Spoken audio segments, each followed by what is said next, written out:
Hello out there, this is Toy Customizer Wakeangel2K1 coming at you with another personal project. This is for Krystal Appreciation Month, and it is Krystal from Star Fox.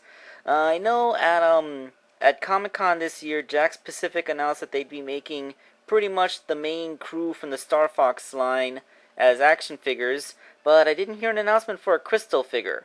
So, actually, those Star Fox figures were supposed to come out in like June, and here we are in mid-August, and it's still nothing. So, come on, Jakks Pacific, I want me my Fox figure. I can't live with just an amiibo. Alright, so let's get to making the toy itself. The base figure is this lady. I know she's from Star Wars because of the way the figure is built, but I have no idea what character this is. So she's just, to me, she's, Pink Girl McThumbhead Lady. The figure breaks down pretty much all the way, and, like, everywhere there's an articulation point, you can pretty much pull her apart. Although, these Star Wars figures, the plastic tolerances are good, but those really big mushroom caps can make it kind of awkward to reassemble a figure once you take it apart. So, the head is pretty much all still in there, but I had to sculpt around it. Just like with Falco, I did this in phases. First, the main elements of the head, like those two weird hair points, her muzzle and her ears. And then once all that was hardened, putting on her hair. That's like 8 points in the front, 9 points in the back.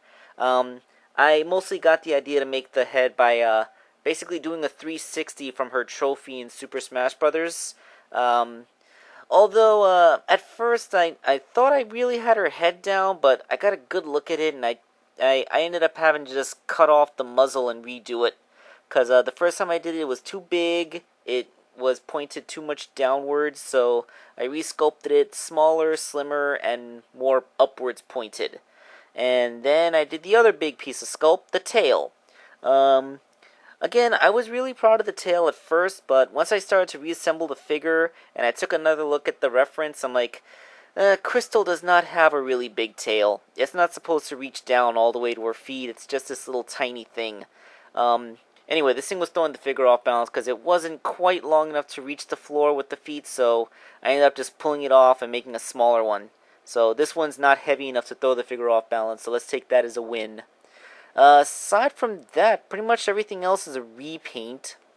So she's all various shades of blue, light blue fur, and a slightly darker and a much darker shade of blue for her jumpsuit. I went with the jumpsuit look because I polled some people and they said that this look was a little more iconic than the Princess Leia bikini she had from Star Fox Adventure.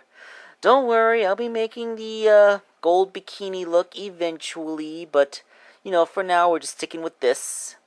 And, it's mostly repainting here, so let's take a look at what the figure looks like all completed. And oh yes, she had a backpack, you saw that picture before. Reassembled, the Krystal figure is, well, it looks pretty good. Like I said with Falco, Star Fox goes on the SWAT cat school of anthropomorphic animals, wherein it's basically just a human shape with an animal's head. And, at first the figure looks a little stiff, but that's just because, I just put it in that stance. But aside from the fact that she only has swivel cut instead of universal hips, the figure is pretty flexible. Bicep swivels, knee swivels, articulation at the feet, the wrists, she's articulated all over, and she has a good ball-jointed head, and even a waist joint. Of course, she also scales perfectly with the Falco figure. Hopefully when the Fox figure comes out, she'll scale with that too. I'll be sure to make sure there's a comparison somewhere along the line.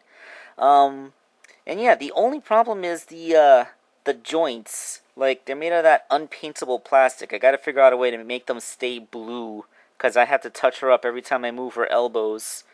Anyway, that's all about that. So, I have just one more thing to say. I have a Patreon right now. So far I've only got one supporter, but then again it's only been up a couple days.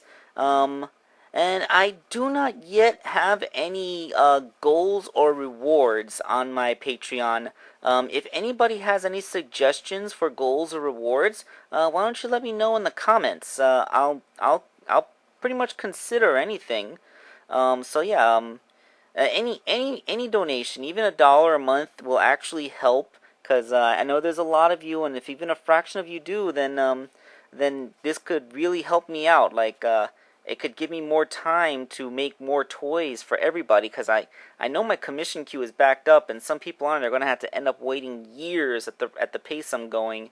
Plus the holiday season is gonna be coming up soon, and you know how things get during the holiday season with a job.